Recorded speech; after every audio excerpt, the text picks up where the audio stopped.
Before history is written, it's played. Before it's frozen in time, it's fought one shift at a time. Before it's etched in silver, it's carved in ice. What happens next will last forever. The Stanley Cup Final on ABC and ESPN Plus begins Saturday.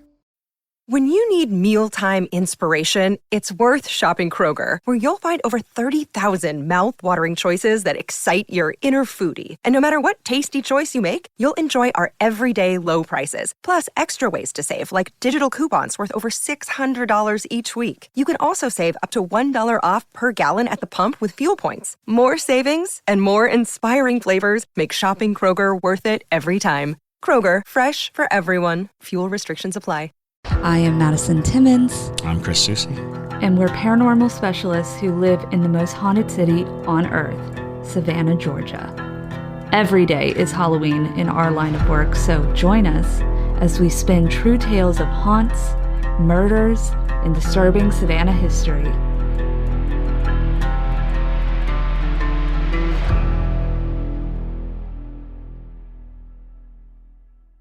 I'm Madison. I'm Chris. And welcome to the most haunted city on earth. Hey, y'all, if you have a ghost story that you want to send us, or a ghost photo, a ghost question, any of the above, go ahead and send it to us at ghostmail@hauntedcitypodcast.com. Hello, and welcome back to another episode of The Most Haunted City on Earth. My name is Madison Timmons. I'm Chris Susie. And I'm JT Timmons. And we are here with a ghost mail as per usual. You've got ghost mail. Very nice. Exactly. Good ghost mail. I'm We excited. do have good ghost mail. So before we get into that, I do want to let y'all know we have a very exciting announcement. Yes, we do. Yes, we had an announcement party for the Parajunkies a couple nights ago, and when we announced it, they were like super lit. It was like comments flooding the live stream chat. It was amazing. We're all so excited about this. So here it goes, Madison. Yes, we are going to the Conjuring House. The Conjuring House. We are. We're doing an overnight at the Conjuring House. Yes. The whole place out for a whole night. That's right. We're going to be alone in the bitter cold of winter in a haunted house with In the middle of the woods. suspected demon activity in the middle of the woods. Not suspected, confirmed.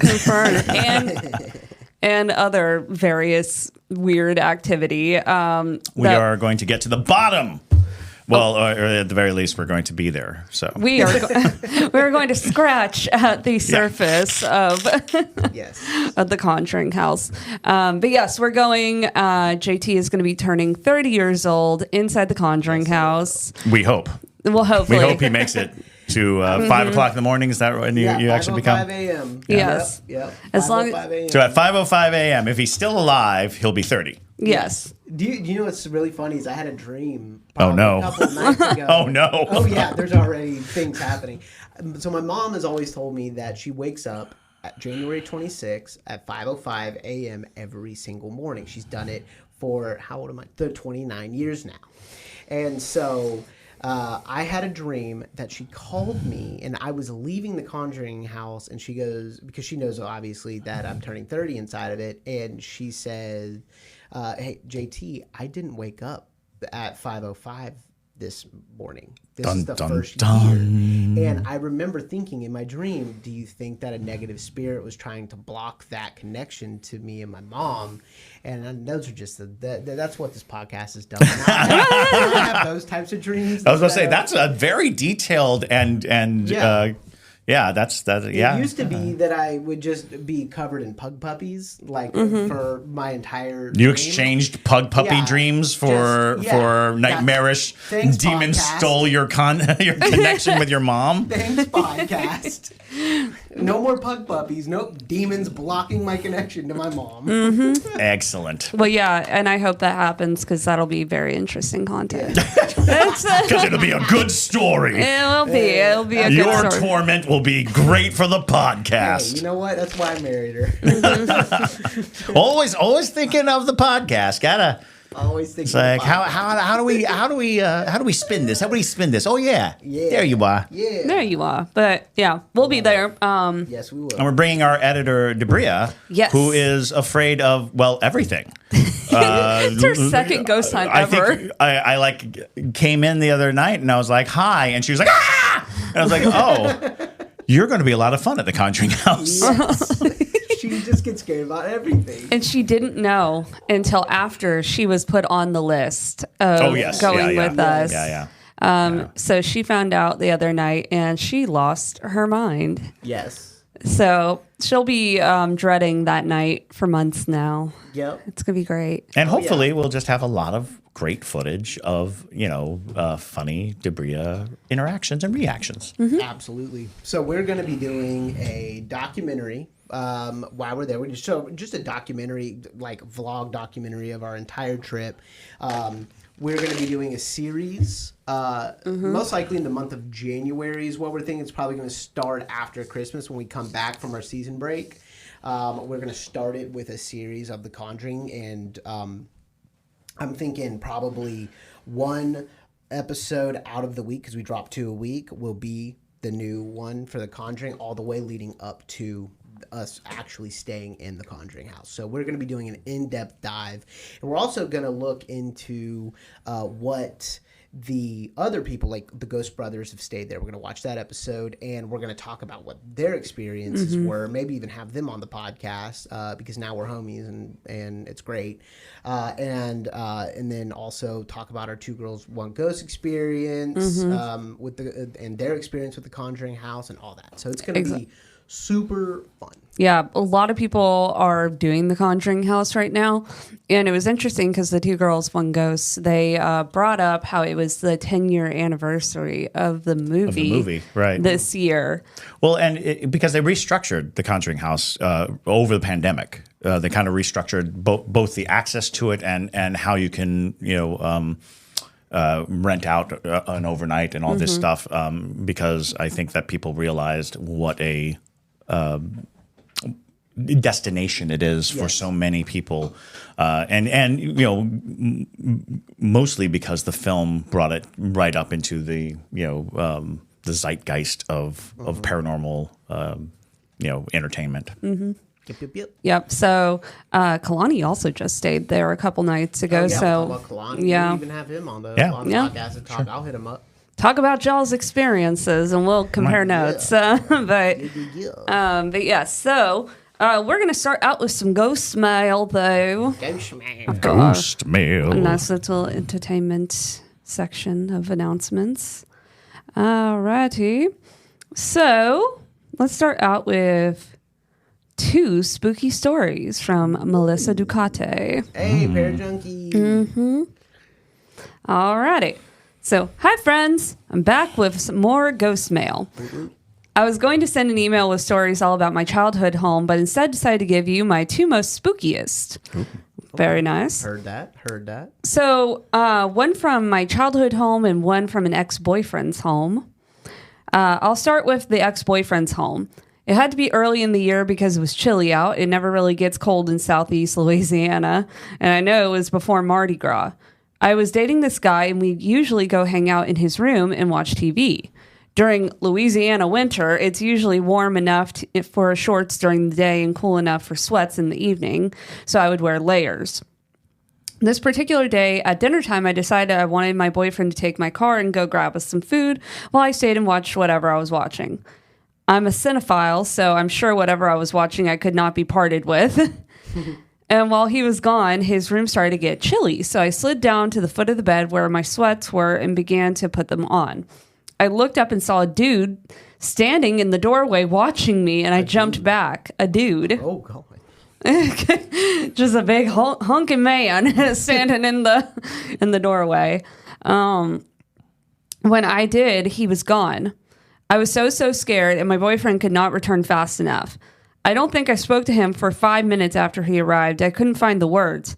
I finally just asked him straight up, "Is your house haunted?" This maniac, without skipping a beat, just nonchalantly says, "Yes," by my cousin. Hey, there you go. Who killed himself in my backyard. Oh, Lord. Oh, What? Wow. What? And that's Melissa's wording. What? Yeah. Melissa, I'm going to go ahead and say a lot of people, when they're like, "Is your house haunted?" It's like, yeah, and they don't actually know the story, which is so aggravating when somebody's like, "Yeah, this place is haunted, but I don't know what it is," or "Yeah, there's a guy who just shows up," and it's nice to have like such a definitive answer. It's like, "Oh yeah, my cousin." Yeah. Yeah, totally. That's totally my cousin. 100%. Absolutely. No question, Just no nonchalantly. I really, really, really thought he was being an asshole and messing with me. He then tells me that his cousin, who he was very close with, did what he did when he was a teenager. Trigger warning. He went into a little tool shed in the backyard, sat on a bench, and put a shotgun in his mouth over a girl, allegedly. He then, again, nonchalantly tells me not to be scared. He's probably just checking me out. I didn't want... That's even worse. Yeah. Tell your cousin to keep his eyes to himself. There's a certain creep factor there. But anyways, so I didn't want to walk through that doorway, but I wanted out of that house. I even considered climbing out the window. Yeah. This is the only time I've ever seen a full-on person. It was quick. It was alarming, and I've never been the same. The second story happened at my childhood home, and it didn't even happen with me. It happened with my mom and my 2-year-old son. One night, my mom was watching my son, and my dad worked night shift, and my brother was working late, so it was just her and my son. The house was dark, and they were watching TV in the living room when my son looked down into the dark hallway and excitedly screamed, "Papa!" Oh, boy. Everybody loves when their child screams, "Papa!" in the middle of the night. Alarmed, my mom leaned her head to see what he was seeing when my son said, "Uncle Bruce," to make it. Uncle Bruce. Yeah, you do. Mm-hmm. Maybe it was him. No, he's perfectly alive. He's perfectly alive. But, well, he could be haunting her. You never know. Ooh. Anyways. It would be odd, but not impossible. Not impossible. To whatever he was looking at in the hallway, to make it just slightly more terrifying, with a shaky, scared voice, my son says one more time, "Papa?" Well, for my mom jumps up like the baddie she is and flips on the lights. The baddie? Nothing. She even searches the whole house because I guess she knew no living person was actually there.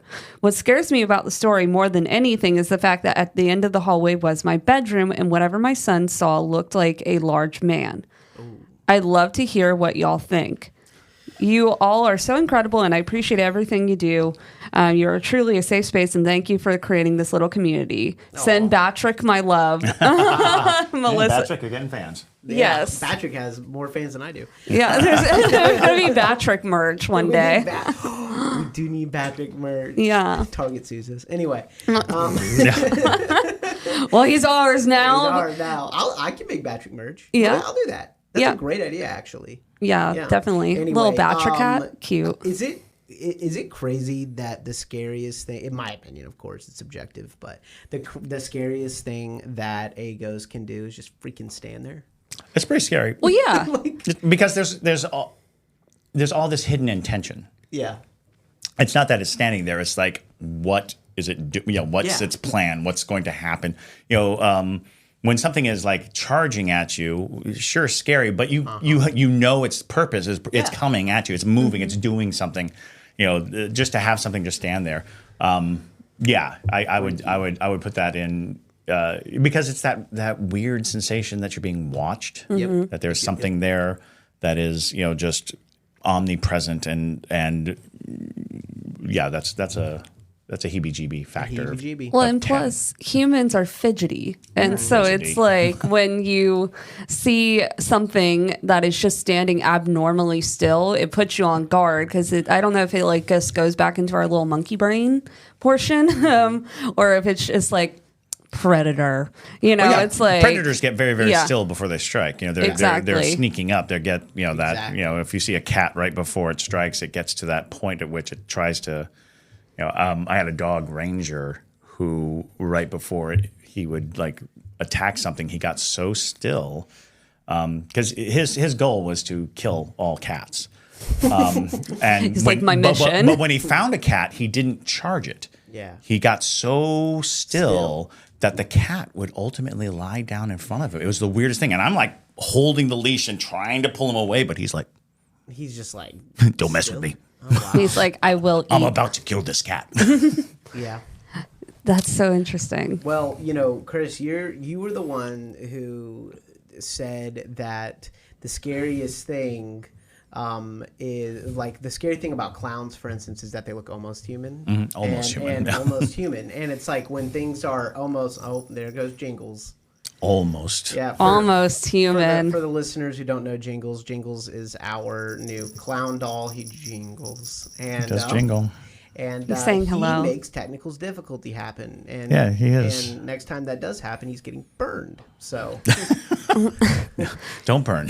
No, we just put him on your keys. He has a keychain ring on him, but he is a good 10 inches tall. Oh my god. So, but you're not going to lose those keys. This would be a great thing to put like a gas station bathroom key on. Oh yeah. He'll make sure you lose your keys. Yeah.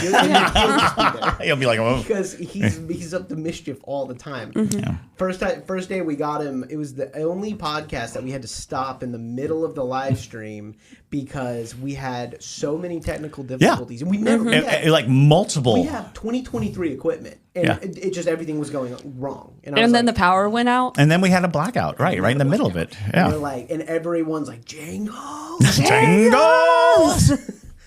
Anyway. He does that. So, those were two super creepy stories. I've seen a lot of videos on social media because my social media be like really on haunted. Right? And, That's right. You're on haunt talk. Because I love videos of ghosts, even if they're scary and fake, and that they're fake. I do enjoy them. They're compelling because one of the things about people who perpetrate fake videos, their intent is to alarm or to scare or to but there's a deep-seated desire for it to be real. Yes. And there's something that mechanically is going on where our need for the veracity of a ghost story to be because being met by skeptic after skeptic after skeptic, it's like I'm gonna make something that they can't deny. I'm gonna show them something that they can't deny. And it's fascinating because there is like this wide range where I've seen many videos that people are earnest about how true it is, but my mind can't wrap around it. Yeah. It's like, oh, okay, that's more than and you immediately go to, well, how would I pull that off? How would I do that? Yeah. And it's like, oh, well, that's kind of easy. I'll just do this or just do that.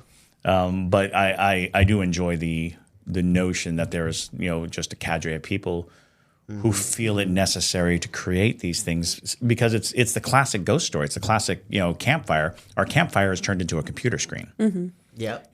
That's so true. And, there was a time when we used to gather around and people would tell you the story of the woods. But now we've got the entire world telling us the story. I prefer the campfire still. Mm-hmm. Yeah, well, I enjoy it personally, one-on-one ghost stories. Even in the podcast setting, it's like it's not the same as being in a small group of people in a kind of eerie place, getting that firsthand story. It's true.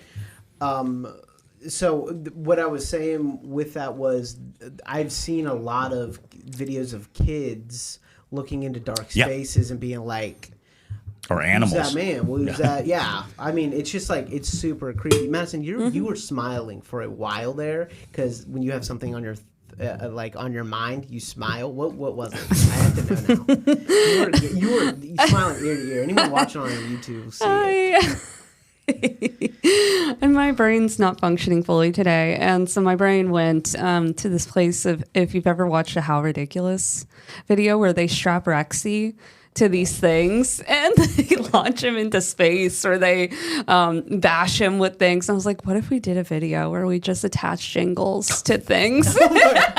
That's what you were, That was where my brain was. Literally. Oh my gosh. Oh, and I just pictured how funny that would be to just launch jingles on a rocket to like, I don't know. That was where my brain was. Maybe we could film it in slow motion, me shooting him with a shotgun. How about that? Not the same. I want to. We don't want to obliterate him, because what would really be funny is if we could put him through a series of tests and he just wears the damage, Right. I'm over going to come time. in my computer's fried. Jingles is That's like. true. We are openly threatening Jingles. So Yes, we if are. you don't hear from us, you know what happened. It was Jingles. Literally, hold on. I'm going to get a shot of him 1 second. That guy. That's Jingles. Jingles. Garbage. Jangle. Should I give him one of the swords so he so he he at can least has a cause fighting chance? horrible pain to us? It's gonna be like Pet Cemetery. He's gonna come and slash our Our heels. Achilles heel tendon. Oh, Yeah. that was one of the worst Gore love scenes. shots. It was so intense. Oh, I love that scene. Yeah. That is one of my favorite scenes in any movie, is when he puts that knife through the Achilles heel and slices it. Oof. So Good intensely. gore. Good gore. Yeah. So good. Also, complete side note, but relating to movies, The Blob is one of the most underrated horror films. Yes. And I was You're talking about the thinking remake, right? No. The 80s or the original? 80s, yes, the remake. Yeah. Yes. No. Amazing. Unbelievable. Yeah. It's so good. If you haven't seen The Blob, It's 1980 amazing. whatever, it's like 86, stunning. I think. It's incredible gore. It has a storyline that is very fun. And It's up to just that great. point, there were a lot of effects and things that happened that had not been seen. Certain things became commonplace, but there's a scene involving a kitchen sink drain that really, truly, like I saw it in the movie theater when it came out, and I remember my brain going, I don't.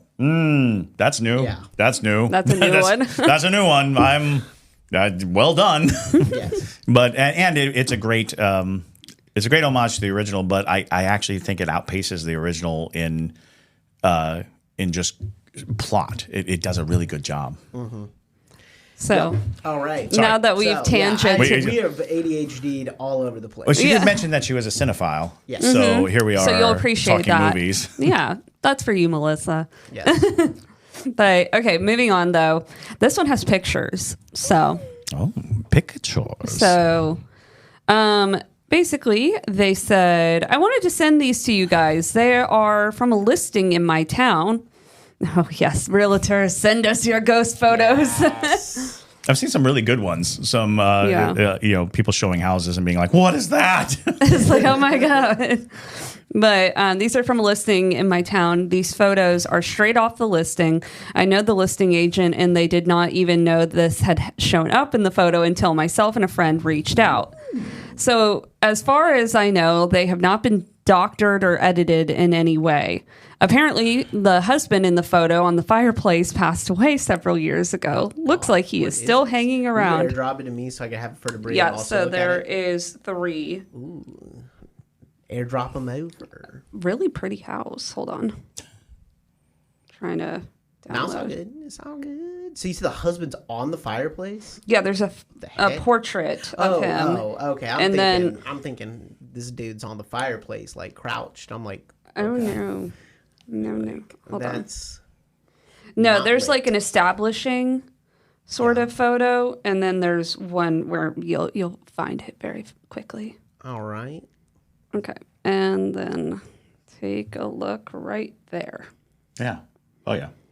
I think I actually saw this online, but it's very crazy because it is Take a look behind the bar, Jay. Take a Okay. look. For those people listening, it seems to be a glowing entity. Yeah. Which is always fascinating because a lot of people get like dim or shadowy or impressions or very hyper realistic. This is almost like a photonegative shining. What? Yeah, that's it's What? like Is it the blur? Is this? So No. read what she. So, Jay, Yeah, do you see the photos of the room? I see the photos of the room. Yeah, so that's in the just bar. Well, so that's just for the context. for the context for the portrait that she's talking Yeah, about. but I see the bar. The bar. Look behind the bar. Yeah, I see it. Zoom in. Yeah. There's like a whole face. I know. But that's what I'm saying. It's blurred. Well, We're talking about the same thing. I mean, it's an old photo, but still. No, I know. Yeah. But Yeah, it's weird. It kind of reminds me of if you've ever seen those crystal blocks that they put a 3D photograph into. yes, yeah, where they etch something Right, into where they etch it. something into the crystal. It looks like almost if you ever rode the Haunted Mansion at Disney World, the projections they do of the ghosts, it feels like that, where they're like in the So we're bar. talking about the head to the right side of the. There's like a whole body. There's a whole body. Yeah. It's got a shoulder. I see a body. jacket. I see. Yeah. You don't Right see next the to that shoulder. bag. So there's a bag, and then it's on the wall behind the curve of the arch. What on earth are y'all talking about? Because I see a face peeking over the top of this bar. Yeah. In the corner? I see his face. Do you see the gray face?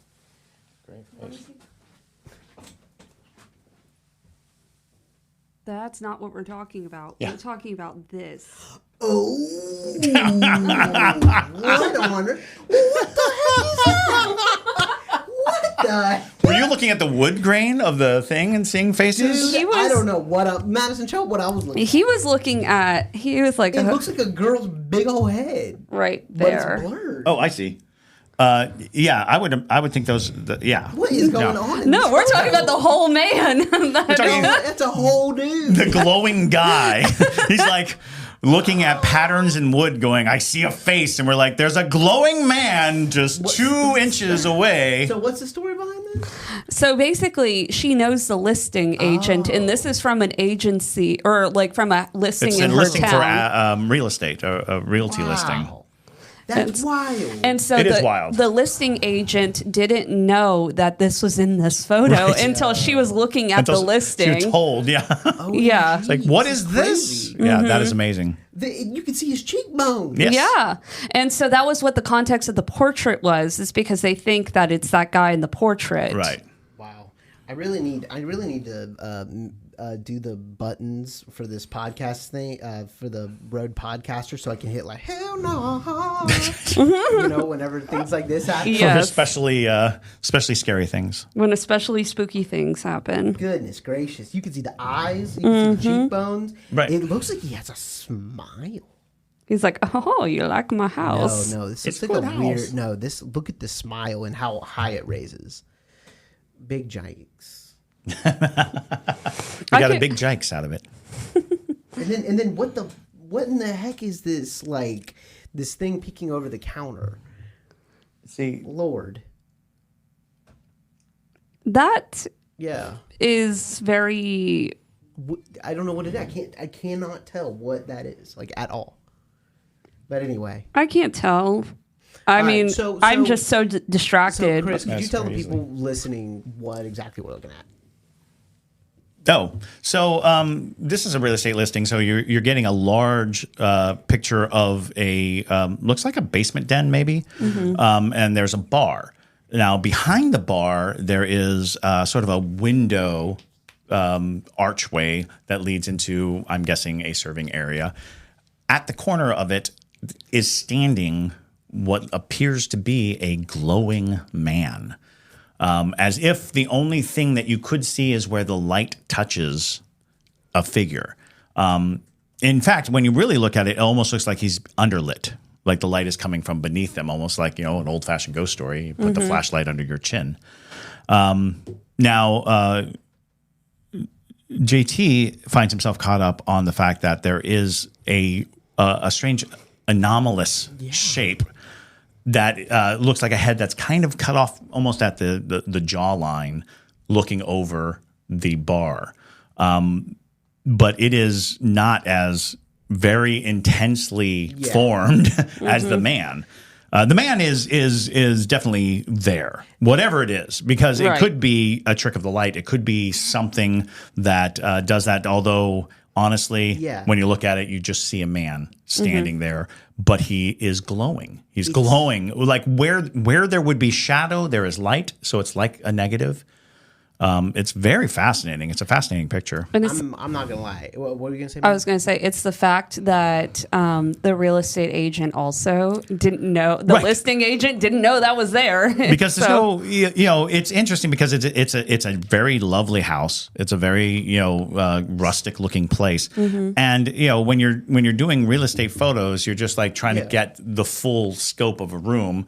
And then apparently they listed this picture. So people who saw the listing were like, "What's that?" Yeah. And they're like, "It's a beautiful house with 4 bedrooms, 2 bath." Wait, what? It's definitely one of those things where it would be a fully unintentional capture. Yeah. Yeah. No, it's so true. And to be honest, when people capture these photos, we've talked about this on the podcast, it's about who's taking the photo, not the camera, right? Absolutely. That is very true. I've been thinking about doing like a test where we go around Savannah one night, taking photos on both a DSLR, an iPhone, and then maybe some other camera, and seeing what captures what type of potential entity if we do capture anything. And, if you're ever doing a ghost hunt, it is a good idea to pass a camera around. Yeah. To pass a camera around because someone in your group might be more in tune, or the ghost might be more interested. They may want to, show themselves to a specific person. Yeah. So by passing a camera around, you're actually doing a couple of things. You're getting different vantage points and viewpoints because people are drawn to different things when they take pictures. You are proving that it's not the camera, but the different people who are holding it. So you're actually testing to see who has the most rapport with the spirit of an area. And it can change from place to place. That's something that's really important too. You can go into a place where the ghost doesn't like women, and so it's going to be more responsive to men. You're going to go to a place where it doesn't like men, more responsive to women. It could be about an age difference. It could be about, just your general energy, and it can change. You can just be in a place that is far more receptive to you than the person standing next to you, but that's not necessarily an indication of your abilities. Like you could be a very open and very gifted person, but the ghost may not want to participate with you. Right. They may not want to engage with you, and that is simply because ghosts have tastes too. Ghosts have preferences, and some of them are well documented. You know that if this person was brutally murdered by a guy with a tattoo, then it's possible that if you have a tattoo, that ghost will stay away from you. It will be afraid of you. So literally every millennial. Go to. Yes. So, moving on to our last ghost mail, we've got some Fright Night at the Mirabelle from from Dawn. Dawn. Yeah. This just happened. Junkie Dawn. Correct. So this just happened. And her man. Yes. Yeah, this was only 2 weeks ago. Yep. So, warning: this ghost mail could be long. We love long ghost mails. Yes.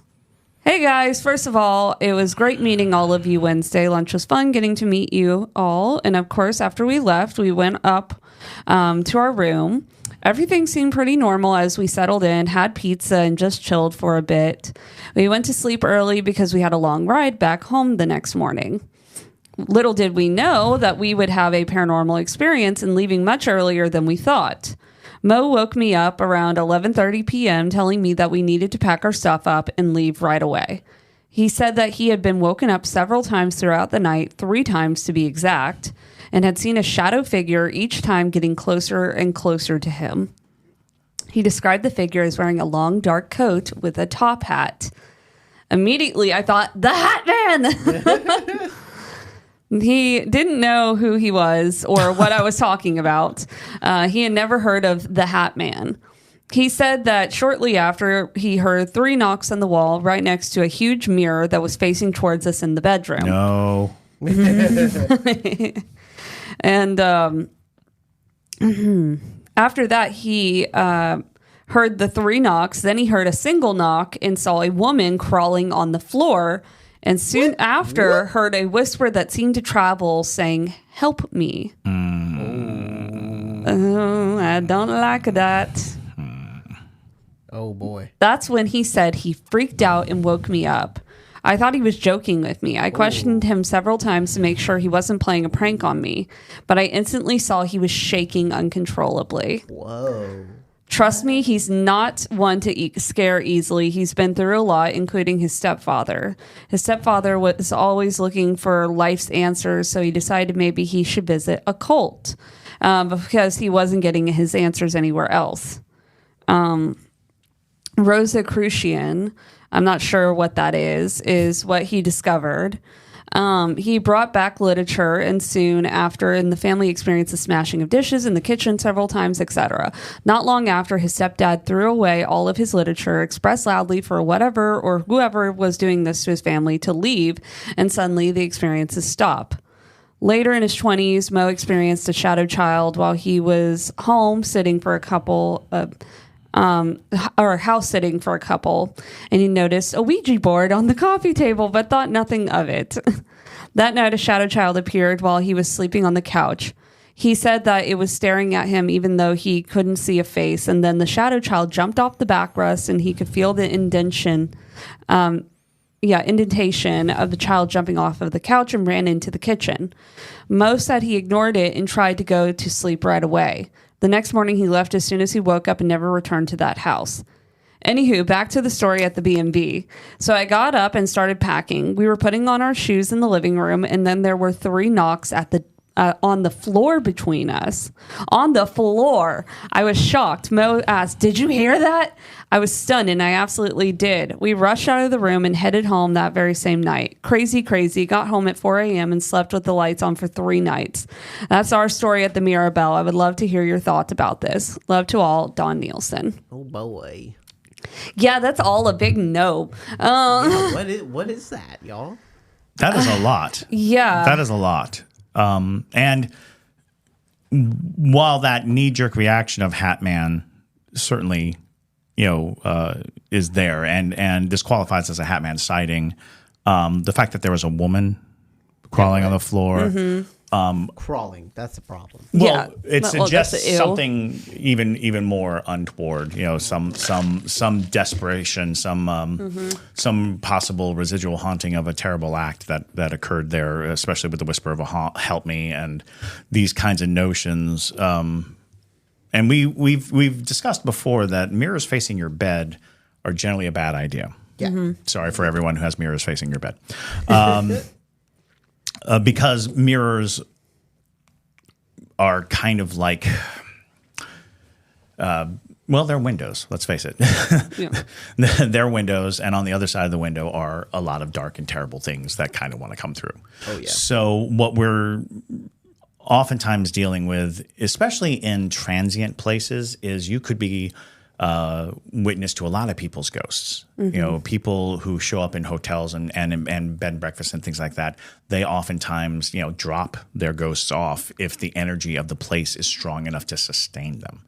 So you could be experiencing multiple people's ghosts that they brought from all around the world. And that specific Airbnb is directly across the street from the Basilica of St. John, which could be where people come for protection and release and belief in their, in the hope that they can shed some of the darker things that follow them. And in those instances, the spirits oftentimes will, rush to a nearby establishment, hide in the nooks and crannies and in the corners. So I think that, that is a tremendously scary thing because of the repetition of the 3.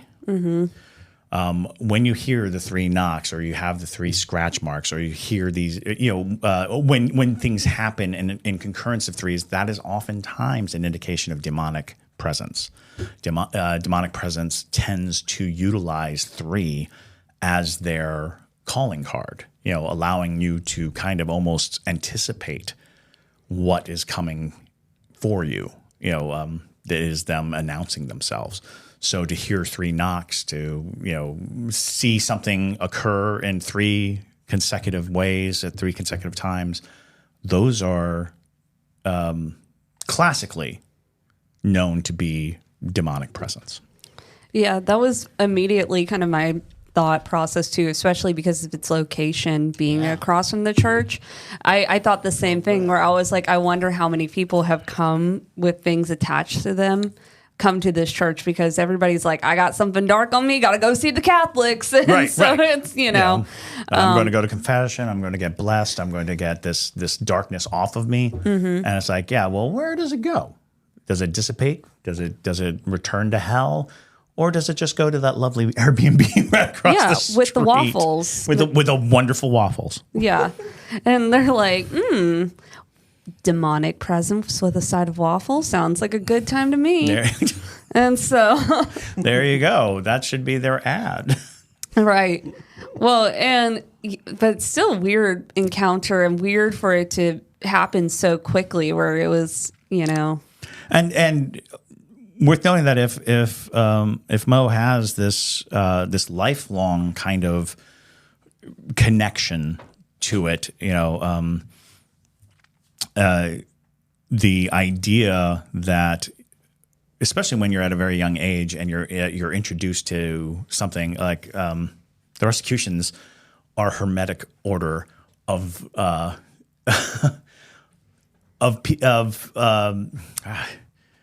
it's complicated to explain the Rosicrucians without seeming inflammatory, because I would not classify them as a cult, but they do absolutely deal in occult, forbidden knowledge, hidden knowledge.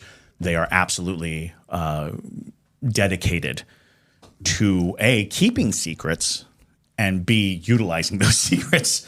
So it's interesting, because that one of the allures of the Rosicrucians is that they have this incredible text of information that is about demons and ghosts and higher orders, and the current of the universe, and how to tap into it, and how to alter things, and how to change things. So to be introduced at a young age to that type of thing can make you a magnet for it. Can mark you as a person who can and should perceive these things. So I think in the short order, it sounds like you had a very intense interaction. In the long term, it sounds like there might be a gift at work. Sure. That you can hone, you can pay attention to, or you can try to seal and shut down. That is entirely up to the individual. Yep. Sometimes when you are faced with the prospect of a lifetime of seeing and experiencing things like this, you might want to just shut it down. And there's nothing wrong with wanting to shut it down, and there's nothing wrong with going about shutting it down. Shut down. But a lot of people find that once the initial shock of it is over, you're in a new world. You now have the option to explore and see, whatever there is to see that may not have been readily accessible to you before. For sure. Thank you, Dawn. Yeah, thank y'all. That was creepy. That was super creepy. So thank y'all. Crawling entity. Yeah. Ew. One of my favorites. Oh, Crawling entities. Certainly so good. Well, thank y'all for sending in some good ghost stories and some good ghost photos and all the fun things. If you have a ghost story that you want to send us, or a ghost question, photo, what have you, all the things, send it to us at ghostmail@hauntedcitypodcast.com. We definitely would love to see it. But with that, though, my name is Madison Timmons. I'm Chris Soucy. And stay spooky, y'all.